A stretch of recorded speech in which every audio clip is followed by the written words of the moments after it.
the thing that you did on Shannon Sharpe, right? In long story short, if nobody's seeing it, it's about temptation. Can we speak about that? Yeah, for sure. One of the greatest downfall of men is what? Lust, sexual temptation. And unfortunately, we're unaware that science has shown us that lust, when you're a slave to it, it negatively impacts the prefrontal cortex, which affects our decision-making skills. So you look at David in his life, here it is, he's king. He had a concubine, right? Okay, many wives. No. Yeah, he did. 100, listen. No, not concubine. Concubines, I'm sorry. Okay, there plural. you go. There you go. Now, look what it did to his mind. One of his warriors. You know, where I'm from, that's a worthy offense to kill David. You know? You gonna sell out your boy for some sex? Was it Bathsheba? Yeah. And Uriah was the warrior. Because he couldn't get away with it, he had Uriah, Joab put Uriah on the front lines to get him killed. I say that because here it is, 2025. We still struggle with the same thing. My second brother was murdered, major drug dealer, millionaire. The easiest way to set up any man, easiest way to get an attractive woman. We so foolish in the mind that we led by our penis, the lust, no sexual self-control. And so when I saw Brother Shannon, and because I don't meet these brothers, I don't speak on things that I don't know. I think that's unfair to them.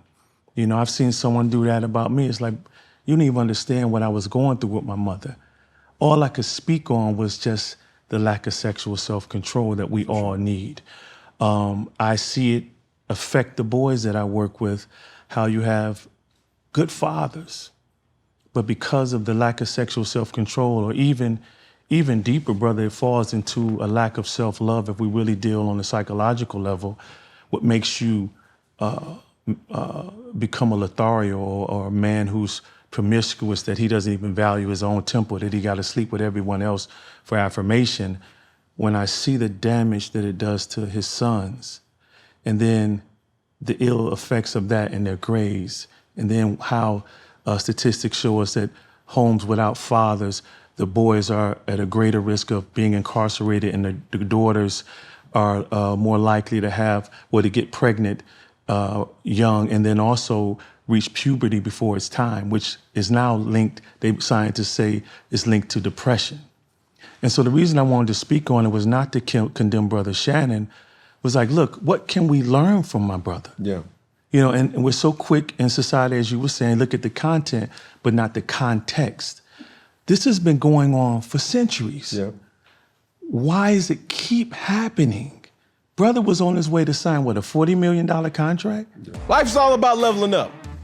Whether I'm handling business on the field or kicking back in my zone, I like to celebrate with cigars that match the moment. That's why I linked up with Famous Cigars to bring you guys a crazy deal. Yeah, you heard that right. 8 top-rated cigars at $1 a stick. Top quality brands like Oliva, Romeo and Julieta, Davidoff, and that's just to name a few. Hand-picked, and just for my fans, and worth over $80. But given to you for $8. Hit up famouscigars.com/Cam and lock in this exclusive deal. While you're there, check out their insane collection of premium cigars, all shipped fresh and fast from their massive 20,000 square foot humidor. Famous Cigars has been in the game since 1939 and still family owned.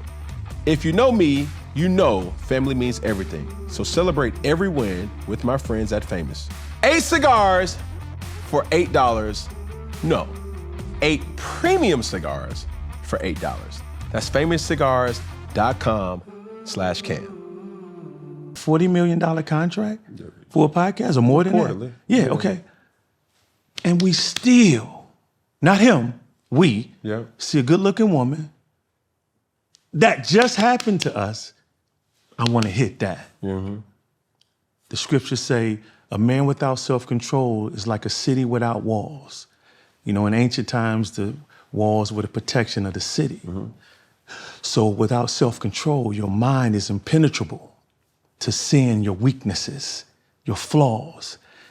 You can't even have the foresight or the wisdom to see that if I make this decision, this is going to cost me not only my wife, my family, not only my reputation, not only my business, but for most importantly for me, the scriptures say our God is blasphemed amongst the Gentiles because of us. Mm-hmm.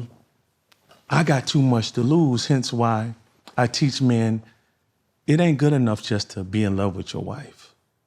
That's gonna keep you on the path. You gotta fear the Most High. We have this concept as men, I'm gonna hold you accountable, bro, you hold me accountable, right? Mm-hmm. That's impossible unless I plan to live every second of my day with you. The only one can hold us accountable truly, truly is the Holy Spirit, the Spirit of the Most High. What we can do is hold each other responsible.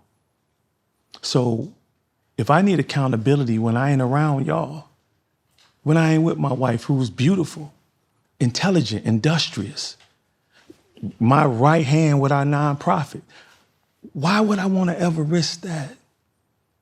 But more so, my life is over once my actions cause his name to be blasphemed. So I tell men, the key to controlling that first is to dig deep. Why you gotta be promiscuous? Why do you feel that you gotta sleep with every woman you see? Where does that come from? And typically when you get men to really dig deep, come from a father wound, never really getting affirmation from their dad or affection from their mother, which is the mother wound as well. Mm-hmm. Abuse, abandonment. This makes us feel good. It's the dopamine. But every time you get caught, you have a divestment of dopamine. And we're like sheep going to the slaughter. As Solomon, who else couldn't control himself, lost the kingdom over some sex, brother. And that's what I want brothers to see. But that's why I try to dig deep, because we just want to just deal with the sex piece. It's not that. It's what we don't really love ourselves, especially, I used to just think it was just us, but it's a man thing. It's brothers of all walks of life, different shades of color. We've been conditioned to be performers. From us, as far as slavery, it's just doing what master say. Boy, get over there and have sex with Sheba. I need another slave nigga. And you go do that. That intergenerational behavior travels down the lineage. And brothers like us with influence, if we don't say it, they don't, no, more so than say it, if we don't show it, they don't do it. Can we take it there? You the one with the iPad, brother. I don't have no notes. I came here for you. Say less. Yeah, you my guy. Let's take it down. I think